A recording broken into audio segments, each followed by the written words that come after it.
Para sa mga residente ng tahimik na distrito ng Kamiso, Shigaya, ang taong 2000 ang nagsimula ng mga pagbabagong hindi nila inaasahan. Habang patuloy ang pag-angat ng lugar at paglawak ng Tokyo, unti-unting naramdaman ng mga pamilyang nakatira sa dating masiglang kaling ito ang bigat ng pagbabago. Ngunit pagsapit ng gabi ng ika-30 ng Disyembre taong 2000, sa mismong paglipat ng taon, haharap sila sa isang pagpatay na napakabigat at lubhang nakaapekto hindi lang sa kanilang komunidad kundi pati na rin sa buong bansa. Ang pamilyang Setagaya ay binubuo ng 4 na miyembro. Ang 44 anyos na ama na si Mikoyo Miyazawa, ang 41 anyos na ina na si Yasuko, ang kanilang 8 anyos na anak na si Niina at ang 6 na anyos na si Rei. Dati silang nakatira sa isang buhay at masiglang komunidad na puno ng mga pamilya, ngunit habang papalapit ang bagong siglo at patuloy na lumalawak ang Tokyo, maraming kapitbahay ang nagbenta ng kanilang bahay at lumipat palayo sa mabilis na takbo ng lungsod. Pagsapit ng Disyembre taong 2000, isa na lamang ang pamilyang Setagaya sa 4 na natitirang sambahayan sa lugar. Kung titingnan mula sa labas, mukhang malaki ang kanilang bahay, ngunit sa katotohanan, ito ay 2 magkatabing bahay. Isa para sa pamilya Miyazawa at isa para sa pamilya ni Yasuko na pinakamadalas tirhan ng kanyang ina at paminsan-minsan ng kanyang nakababatang kapatid at bayaw.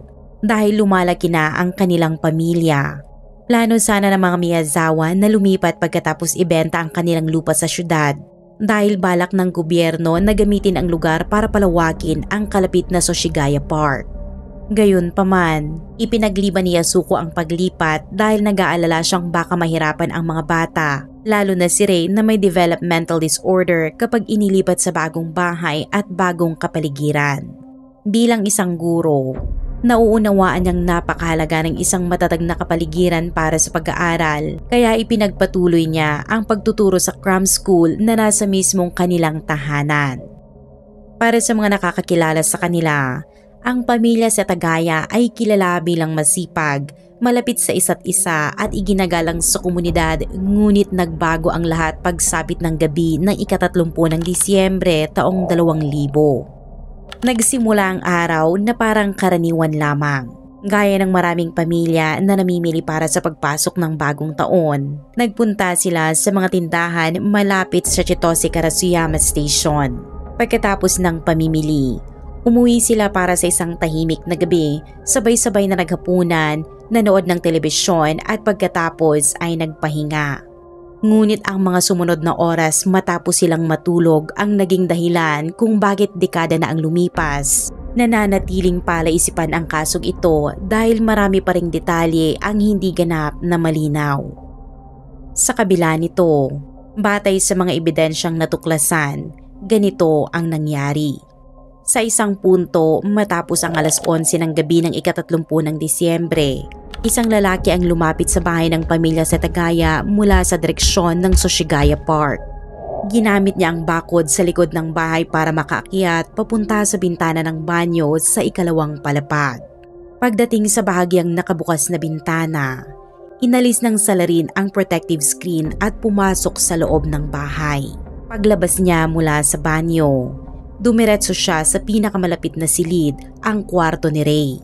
Habang mahimbing na natutulog ang 6 na taong gulang na bata, sinakal siya ng salarin hanggang sa hindi na ito makagalaw at iniwan siyang nakahiga sa kama. At si Rei lamang ang biktimang nasawi sa pamamagitan ng pagsakal. Pagkatapos nito, inilipat ng salarin ang kanyang atensyon sa ama, si Mikiyo, nagising pa at nagtatrabaho sa unang palapag nang mangyari ang pag-atake. Dito na nagsimulang maging malabo ang ilang detalye. Ayon sa ulat, narinig ni Mikiyo ang ingay mula sa itaas at agad siyang umakyat upang tingnan ang nangyayari. Doon niya umano nadatnan ang salarin at nang makita siya ng lalaki, agad nitong hinugot ang isang sashimi knife, isang kutsilong karaniwang ginagamit para maghiwa ng pagkaing dagat, at ilang ulit na sinaksak si Mikiyo habang sinusubukan itong lumaban.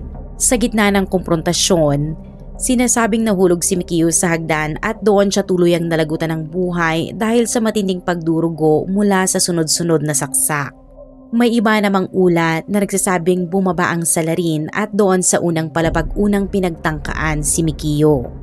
Habang siya ay naatake, sinubukan umano ni Mikio na tumakbo paakyat ngunit bumagsak siya bago makarating sa itaas at muling gumulong pabalik sa ibaba kung saan siya kalaunan ay natagpo ang wala ng buhay.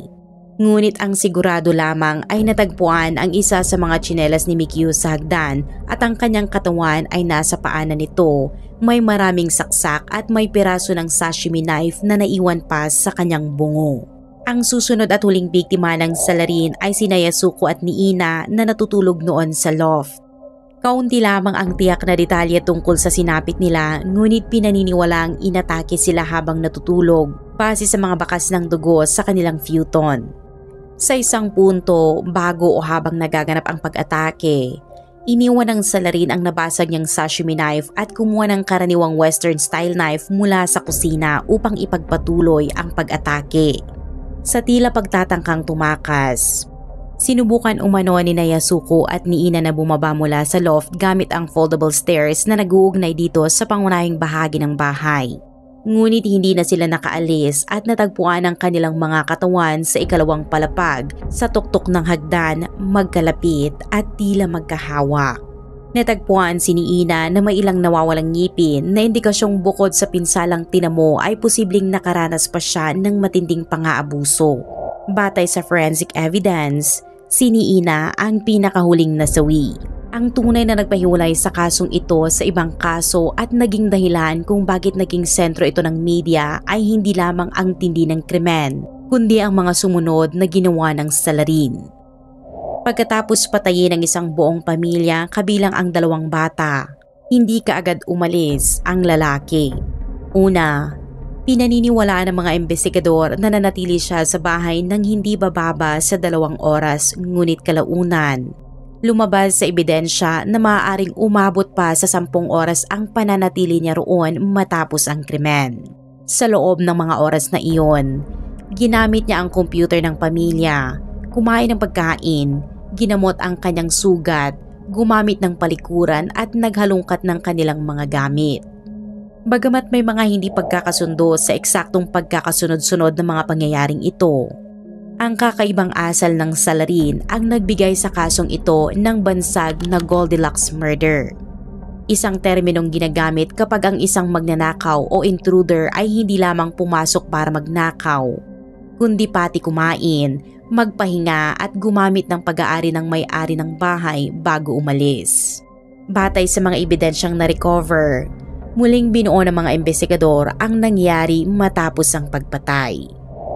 Matapos niyang lampasan ang mga katawan ng pamilya, dumiretso siya sa kusina, kumuha ng ilang lalagyan ng ice cream mula sa refrigerator pati ang barley tea at ayon sa ilang ulat, maging melon at agad itong kinain ilang minuto lang matapos ang krimen. Kakaiba rin na hindi siya gumamit ng kutsara at sa halip, pinisil niya ang mga lalagyan upang umangat ang ice cream at kinagat niya ito direkta kaya't naiwan ang kanyang laway at fingerprints sa maraming parte ng kusina.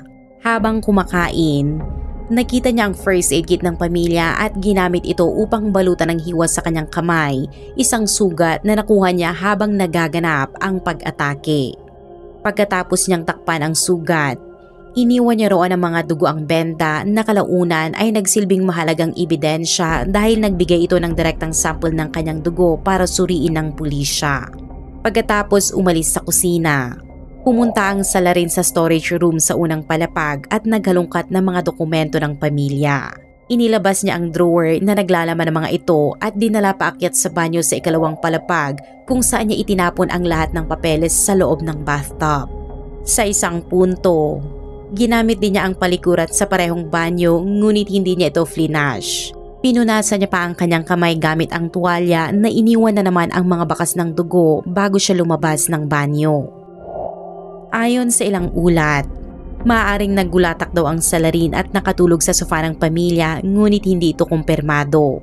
Ang tiyak lamang ay dumating ang oras na nagtanggal siya ng mga isinusuot niyang damit kabilang ang kanyang jacket, sombrero, shirt at scarf at iniwan ang mga ito sa loob ng bahay. Kasama rin dito ang 2 panyo, isang hip bag at isang pares ng itim na gloves. Maging ang 2 armas, isang sashimi knife na dala niya at kitchen knife na kinuha niya sa bahay ay hindi niya rin dinala at naiwan sa crime scene. Bagamat pinagtatalunan pa rin ang eksaktong pagkakasunod-sunod ng mga pangyayari, may isang bagay ang malinaw. Pagdating ng 1:00 ng madaling araw, ipinakita ng computer logs na binuksan ng salarin ng computer ni Mikio at gumawa ng bagong folder. At bagamat hindi pa napapatunayan, pinaniniwala ang gumamit din siya ng internet upang bisitahin ang website ng isang lokal na theater company. Makikita rin sa logs na may isa pang access na nangyari bandang 10:00 ng umaga. Sa mga unang yugto ng investigasyon, ginamit ito ng pulisya para tansyahin kung gaano nanatili ang salarin sa loob ng bahay at nakumpirma nilang binuksan ang computer ng 1 AM at muli raw noong 10 AM. Sa simula, inakala ng mga investigador na maaaring nanatili ang salarin sa loob ng bahay ng halos 10 oras matapos ang krimen. Gumagalaw sa paligid ng crime scene habang naroon pa ang 4 na bangkay ngunit nang lumaon. Natuklasan na ang 10 AM computer access ay posibleng hindi sinasadya. Maaaring na-activate ito nang aksidenteng maigalaw ang mouse ng taong unang nakadiskubre sa mga katawan. Dahil dito, mas pinaniniwala ang nanatili ang salarin sa bahay nang hindi bababa sa 2 oras at umalis siya sa pagitan ng 1 AM at madaling araw. Bandang 10:00 ng umaga kinabukasan, nagpunta si Haruko, ina ni Yasuko na nakatira sa katabing bahay upang tingnan ang pamilya matapos hindi siya sagutin sa kanyang mga tawag. Pagbukas pa lang niya ng pinto at pagpasok sa loob, tumambad sa kanya ang nakakasindak na tanawin. Ang katawan ng kanyang manugang na si Mikio ay nakahandusay sa paanan ng hagdan kung saan siya iniwan ng salarin. At sa matinding pagkabigla, agad niyang tinawagan ang pulisya.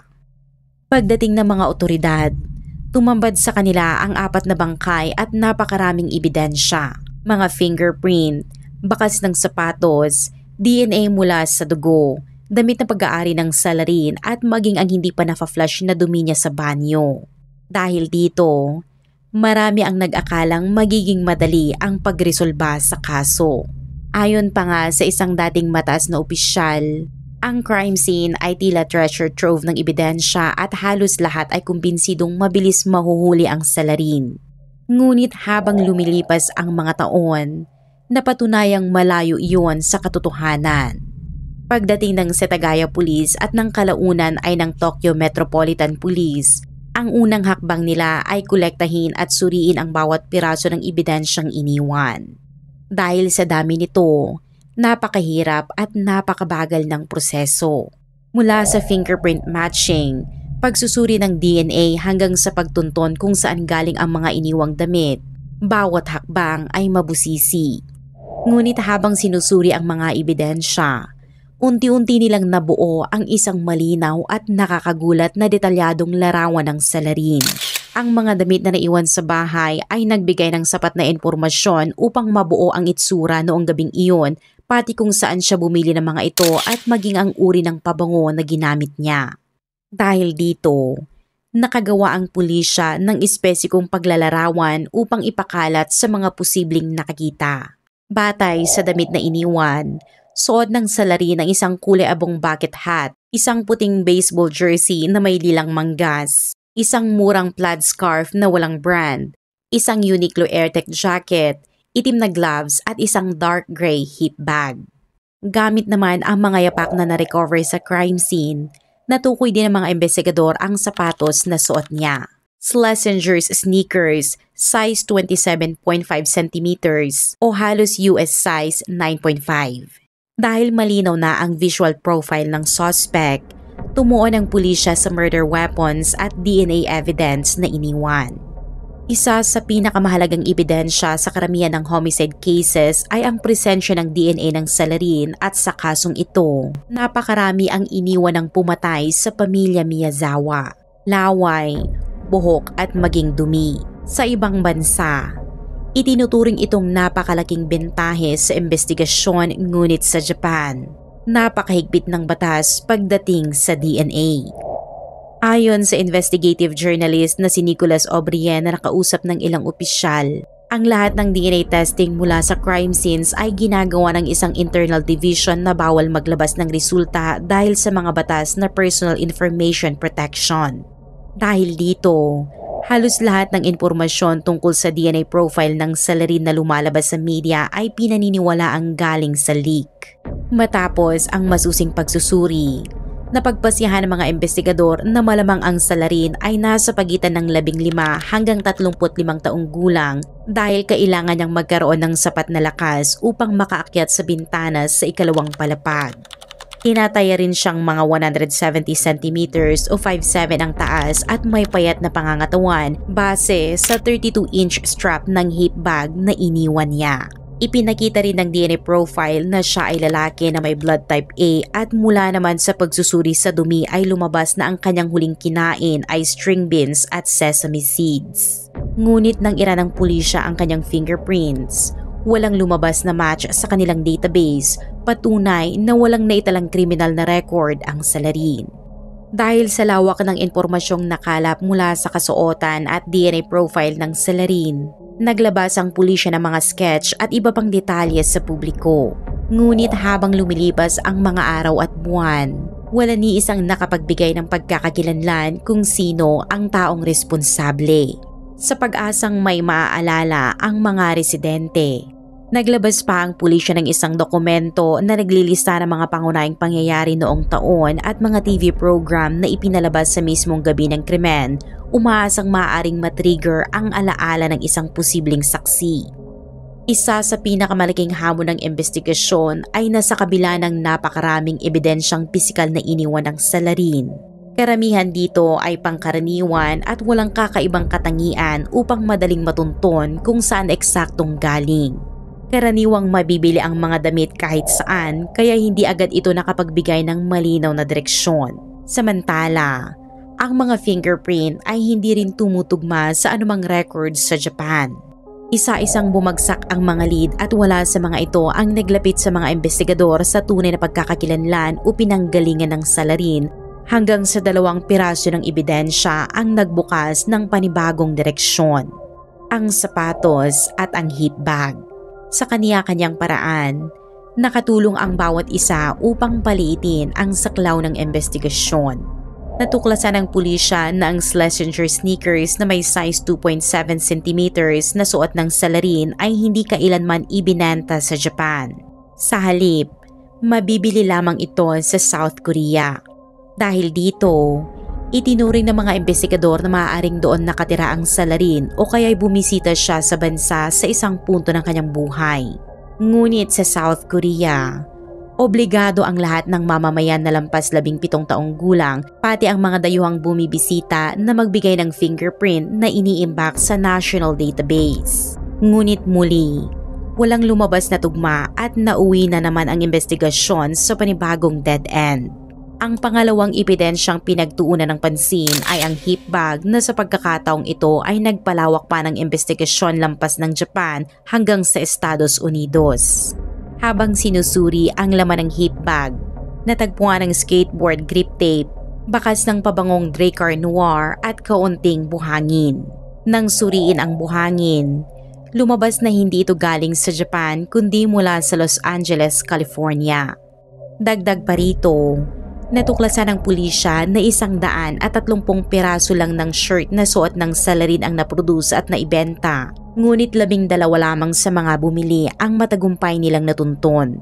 Dahil dito, tuluyang nagulo ang mga naunang teorya ng pulisya tungkol sa pagkakakilanlan ng sospek at tila bumalik sila sa simula ng investigasyon. Habang dumarami ang ebidensya, lalo ring nagiging komplikado ang kaso dahil sa tuwing may bagong nadidiskubre, mas dumarami rin ang tanong. May mga detalye na nagbibigay linaw ngunit mayroon ding mga nagdadala ng lalo lamang nagpapalabo sa buong larawan. Halimbawa, sa mga unang araw ng investigasyon, nakapanayam ng pulisya ang isang taxi driver na nagsabing may nasakay siyang 3 lalaki malapit sa pinangyarihan ng krimen noong gabing iyon. Ayon sa kanya, Tugma sa edad at pangangatawan ng sospek ang tatlo at isa sa kanila ay may sugat pa sa kamay na nag-iwan ng mantsa ng dugo sa upuan ng taxi. Posibleng sila ang mga taong hinahanap, ngunit ang pinakamalaking tanong, bakit tatlo sila samantalang malinaw sa ebidensyang natagpuan sa bahay na iisang tao lamang ang salarin? Dagdag pa rito, natuklasan ng pulisya mula sa testimonya ng ilang saksi na kinabukasan matapos ang krimen. May isang lalaking tinatayang nasa 30 taong gulang ang pumunta sa isang medical center malapit sa Tabunico Station ilang oras sa hilaga ng Setagaya. Ayon sa mga nurse at staff, napakalalim ng sugat sa kamay ng lalaki na umabot pa raw sa puntong nakita na ang buto. Ngunit nang tanungin nila kung paano siya nasugatan, tumanggi siyang sumagot at agad silang umalis. Nang mabalitaan nila ang tungkol sa pagpatay sa pamilyang Miyazawa, agad nilang iniulat ang insidente sa pulisya na lalo pang nagdagdag ng mahabang listahan ng posibleng koneksyon sa kaso. Isa pa sa mga nakakalitong detalye sa kaso ang 2 panyo na natagpuan sa crime scene. Ang isa ay buo habang ang isa naman ay may butas sa gitna. Noong una, humingi pa ang pulisya ng impormasyon mula sa publiko kung bakit may panyo na ginupitan ng ganoon.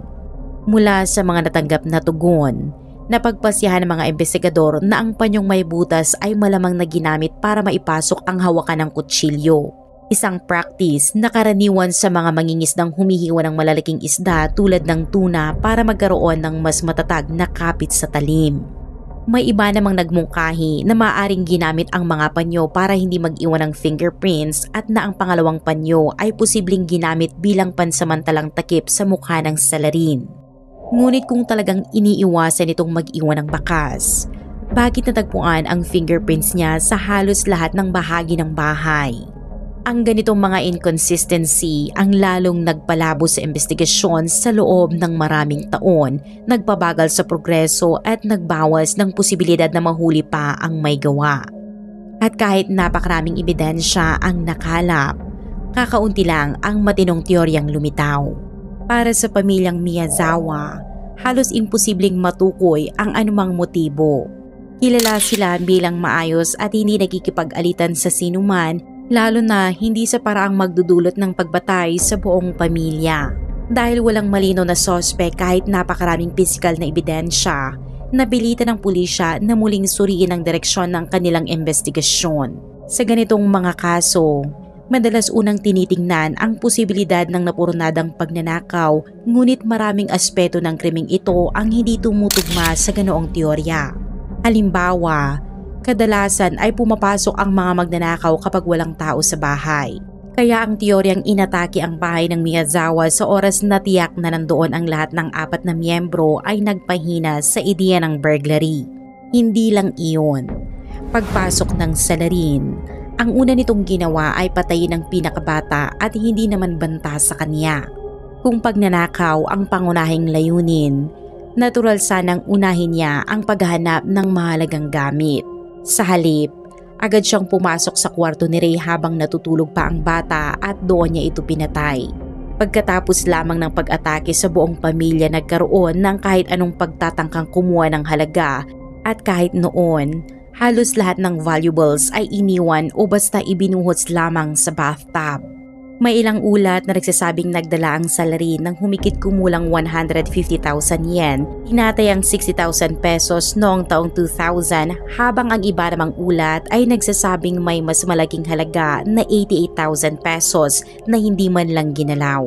Dahil dito, napagpasyahan ng pulisya na hindi pagnanakaw ang tunay na motibo. Dahil sa tindi ng pag-atake at tila kawalan ng pag-aalala ng salarin sa ebidensyang iniwan niya, may mga naniniwalang maaaring ito ay gawa ng isang serial killer o taong may matinding problemang psikolohikal at marahas na tendansya. Ipinapakita nito hindi lamang ang kawalan niya ng kahit kaunting pagsisisi. Tila ginamit pa niya ang bahay na parang sarili niyang tahanan habang naroon ang mga katawan ng pamilya at pati ang katotohanang ang pinakamatinding pananakit ay nakatuon sa babaeng biktima. Sa mga natuklasan sa katawan ni Yasuko, malinaw na ipinaglaban niya ang sarili hanggang sa huling sandali at nakaranas ng matinding pinsala. Si Niina, Ang huling biktimang nasawi ay nagtamo ng maraming malalalim na saksak, ngunit ipinakita rin ng kanyang mga sugat na kahit wala siyang buhay. Patuloy pa ring inatake ng salarin na nagdulot ng pagkawala ng ngipin at matinding pagdurugo. Para sa ilang nag-aral ng kasong ito, ang labis na tindi ng pananakit na ito ay nagpapahiwatig na maaaring may matinding galit ang salarin laban sa kababaihan at sadyang sila ang tinarget. Maliban sa teoryang pagnanakaw at posibilidad ng isang serial killer, ang natitirang motibong tinutukan ay ang paghihiganti o personal na sama ng loob. Ngunit ang pinakamalaking problema sa teoryang ito ay ang reputasyon ng pamilyang Miyazawa. Matagal na silang kilala bilang mababait at mahusay makisama at ayon sa mga kaibigan at katrabaho. Si Mikyo ay palakaibigan at walang naging alitan sa kahit sino at tiyak na hindi ang tipo ng taong mag-uudyok ng isang marahas at walang habas na pag-atake. Ang tanging insidente lamang na naitala ay ang reklamo ni Mikyo ilang araw bago ang krimen hinggil sa ingay mula sa mga skateboarders sa skate park sa likod ng kanilang bahay. Isa sa pinakamadalas banggitin na teorya noong unang bahagi ng investigasyon ay ang ideya na dahil sa reklamo.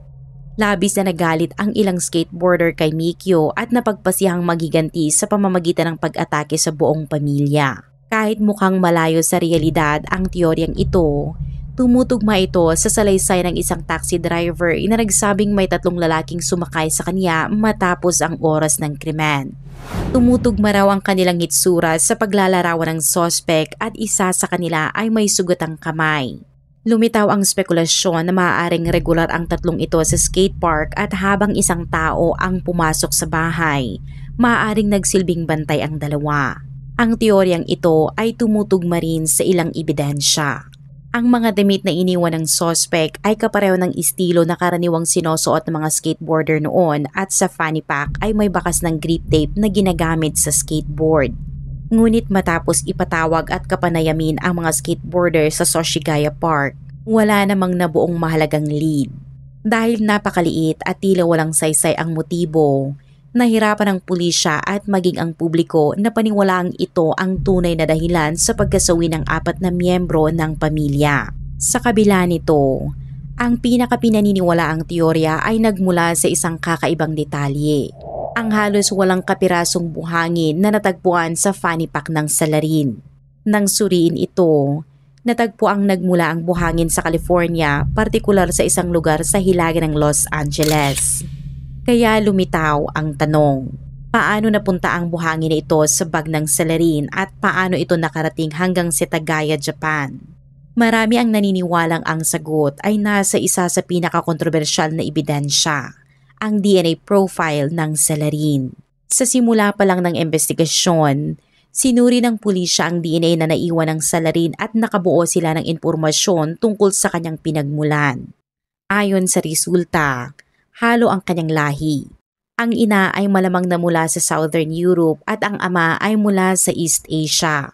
Bagamat hindi natukoy ang eksaktong bansa na pinanggalingan ng ama, taglay ng DNA nito ang mga katangiang matatagpuan sa isa sa bawat 13 Japanese, isa sa 10 Chinese at isa sa 4 na Koreans.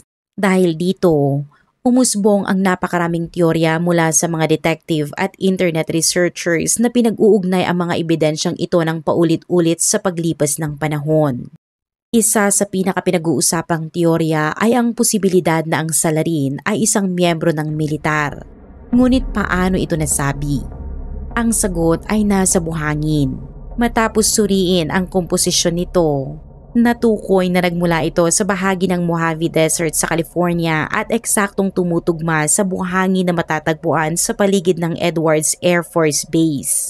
Naniniwala ang mga investigador na habang naka-assign ang salarin sa US military at naninirahan sa airbase na iyon, doon niya nasagap ang buhangin na kalaunan ay natagpuan sa fanny pack na iniwan sa crime scene. Matapos maglingkod sa Estados Unidos, pinaniniwalaang inilipat ang suspect sa Japan marahil upang magtrabaho sa Yokota Air Base, isang military installation na sa hindi inaasahang pagkakataon ay nasa humigit kumulang 1 oras lang ang layo mula sa tahanan ng Miyazawa. Ngunit para maging matibay ang teoryang ito, Kailangan nating isaalang-alang ang isang mahalagang detalye. Kung miyembro nga siya ng US military, dapat marunong siyang magbasa ng Japanese. Lumilitaw ito sa ebidensyang nagpapakitang naunawaan niya kung aling mga dokumento ang dapat itapon sa bathtub at alin ang dapat iwan sa kanilang mga lugar. Bagamat posible namang basta-basta niya lang itinapon ang mga papel, dito pumapasok ang usapin ng kanyang pinagmulang lahi. Ayon sa ilang teorya, maaaring anak siya ng isang sundalong Amerikano na nag-asawa ng dayuhan habang naka-assign sa ibang bansa. Kung ganoon, posibleng hindi siya lumaki sa Japan ngunit natutunan niya ang Japanese sa loob ng pamilya at marahil ay madalas bumisita sa bansa noong kabataan niya dahilan para maging pamilyar siya sa paligid ng Setagaya at sa kultura ng lugar.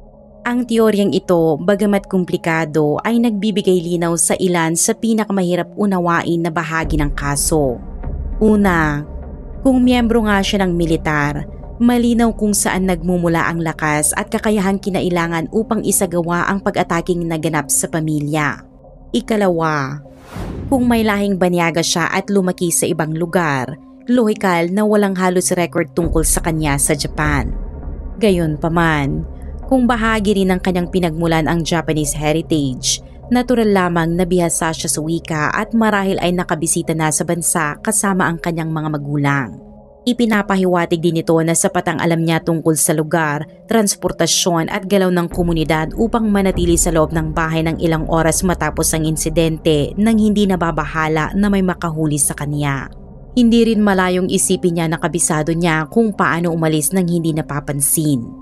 Dahil pinagdugtong-dugtong nito ang maraming piraso ng ebidensya, naging isa ito sa pinaka-pinag-uusapang teorya sa media at online forums. Ngunit hindi ito ang nag-iisang teoryang umani ng pansin.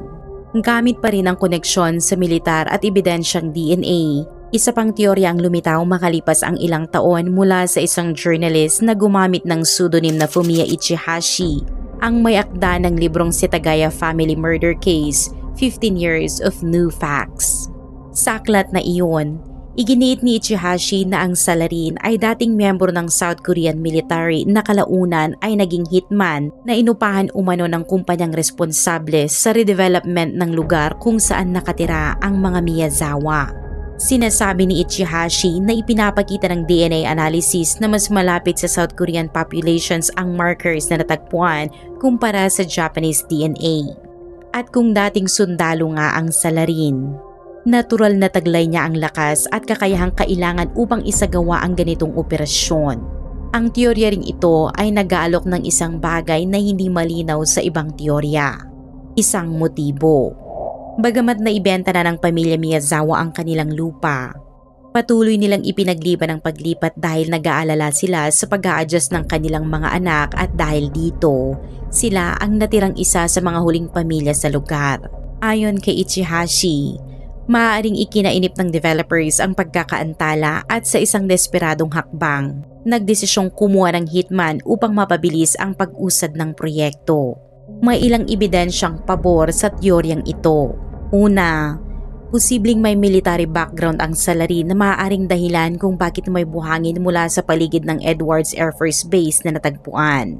Pangalawa, ang DNA markers na mas karaniwan sa populasyon ng South Korea at pangatlo, ang pinagmulan ng Schlesinger sneakers dahil ang sukat na isinusuot ng Salarin ay ibinenta lamang sa South Korea. Ngunit kahit nakahanay ang ilang detalye, marami pa ring tanong ang hindi nasasagot lalo na kung bakit mananatili ang isang hitman sa loob ng bahay ng napakahabang oras at mag-iiwan ng napakaraming DNA sa bawat lugar na pinuntahan niya. Hindi rin ito maipaliwanag kung bakit napakalakas ng emosyon o intensyon na makikita sa paraan ng pananakit, lalo na't ang karakter ng krimen ay tila may personal na pinaghuhugutan at hindi ang tipikal na gawain ng isang bayarang pumatay. Bukod pa rito, tulad ng nabanggit kanina, ang mga fingerprint na naiwan sa crime scene ay ikinumpara rin sa fingerprint database ng South Korea ngunit wala ring lumabas na tugma. Ibig sabihin, maaaring ang Salarin ay hindi ipinanganak o nakapunta sa South Korea o nakaiwas sa mga biometric records sa loob ng maraming taon kaya lalo pang malabo ang investigasyon. At dito pumapasok ang isa sa pinaka hindi kapanipaniwalang teorya. Ang teoryang tinalakay ni investigative journalist Nicholas O'Brien sa kanyang Faceless podcast. Sa teoryang ito, iminumungkahi niya na ang taong pumatay sa pamilyang Miyazawa ay maaaring isang bata o isang teenager. Bagamat sa unang tingin ay tila imposible ito, may ilang ebidensyang nagpapakita na hindi ito dapat basta-bastang isantabi. Isa sa mga pinakakakaibang detalye ay ang isang kahina-hinalang post sa isang anonymous text-based Japanese website na kalaunan ay nakilala bilang 5chan. Ang post ay isinulat ng isang user na nagpakilalang 13 taong gulang na may palayaw na Koremotsu. Lumabas ang post sa dulo ng isang mahabang discussion thread kung saan siya at ilang iba pang user ay nagbabahagi ng personal na karanasan tungkol sa pananakit sa mga hayop, isang uri ng pag-uugali na kadalasang nauugnay sa mas mabigat na karahasan kalaunan.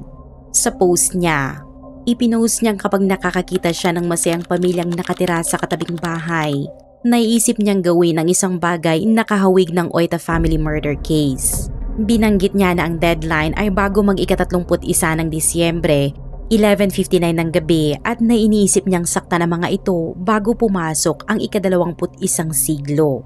Ang tinutukoy niya na Oita family murder case ay isang krimen na may nakakakilabot na pagkakahawig sa Setagaya murders, mula sa paraan ng pag-aatake hanggang sa dinamika ng pamilya. Dahil dito, sinimulang tingnan ng mga investigador ang posibilidad na ang suspect ay maaaring mas bata kaysa sa inaasahan at na ang kakayang gumalaw ng walang bakas sa social records ay maaaring bunga ng murang edad. Sa isa pang kasong binanggit sa post, isang pamilyang inatake sa gabi gamit ang kutsilyo, 3 ang namatay at 3 pa ang kritikal. Natukoy ang salarin bilang isang 15 anyos na lalaki. Naganap ito sa panahong dumarami ang mga krimeng ginawa ng kabataan na nagpasimula ng isang nakamamatay na trend habang papasok ang bagong siglo. Sa kanyang post, nagsalaysay ang may akda tungkol sa Oita family killings nang may nakakabahalang sigla at sinabi niyang gusto niyang gumawa ng kaparehong insidente laban sa Happy Family sa kanilang kapitbahayan. Mas nakakagulat na ang post ay isinulat noong ika-27 ng Disyembre taong 2000, 2 araw bago ang Setagaya family murder. Hindi alam kung sino ang orihinal na nag-post kaya walang paraan para matukoy kung ang tinutukoy niyang family sa tabi ay ang Miyazawa family o kung seryoso ba ang kanyang isinulat. Gayunpaman, patuloy pa rin itong isinasaalang-alang ng mga investigador. Kung bata ang salarin, maaari nitong ipaliwanag kung bakit wala siyang fingerprint sa anumang criminal database at suportado rin ito ng hinalang ang huling pagkain niya ay green beans at sesame seeds. Isang simpleng ulam na karaniwang inihahanda ng mga ina na maaaring indikasyong nakatira pa siya sa bahay kasama ang kanyang ina. Ngunit may malinaw na kontraebidensya. Kasama rito ang buhangin mula sa Edwards Air Force Base na nakita sa kanyang bag at ang tanong kung paano magkakaroon ng sapat na lakas ang isang 13 anyos upang umakyat sa bakod at maglunsad ng maras na pag-atake sa buong pamilya. Dahil dito, maraming pamilyar sa kaso ang agad na tinanggihan ang teoryang ito. Sa kabila ng pagiging kontrobersyal, patuloy na pinapalawak ang iba't ibang teorya. Walang tiyak na suspect o konkretong lead kaya't nag-alok ang otoridad ng 20 million yen. Humigit kumulang 7.4 million pesos para sa sinumang makapagbibigay ng impormasyon na magdadala sa pagkakaaresto ng salarin. Ito ang pinakamalaking reward na inaalok ng Japanese police na nagbunsod ng malawakang investigasyon sa loob ng maraming taon. Hanggang ngayon, si Haruko, ang 73 anyos na lola ng pamilya Miyazawa ay patuloy na naghihintay ng sagot. Sa kabila ng matitinding dalamhati, nakatayo siya sa harap ng Chitose Karasuyama Station sa Setagaya at namimigay ng mga flyer. Umaasang kahit halos 25 taon na ang lumipas ay may lalabas na impormasyong makakapaghatid ng hustisya. Simula nang mangyari ang insidente, may pulis na nakatalaga ng 24 na oras bawat araw sa labas ng bahay at isinara ang daan patungo rito. Noong 2010, dahil sa protesta ng publiko, inalis ng Japan ang statute of limitations para sa murder at iba pang krimen na nagdudulot ng kamatayan kaya maaari pa ring panagutin ang salarin. Ngunit kahit may higit 16,000 na piraso ng ebidensya, 15,000 leads at mahigit 250,000 investigator na lumahok sa kaso, nananatili itong hindi nalulutas matapos ang halos 24 na taon. Ano sa tingin mo ang nangyari sa kasong ito? Palagay mo ba ay nagawa ng Japanese police ang kanilang trabaho ng maayos o mayroon kang sariling teorya tungkol sa salarin? Ibahagi ang inyong saloobin sa mga komento at maraming salamat muli sa panonood at magkita-kita tayo sa mga susunod na videos.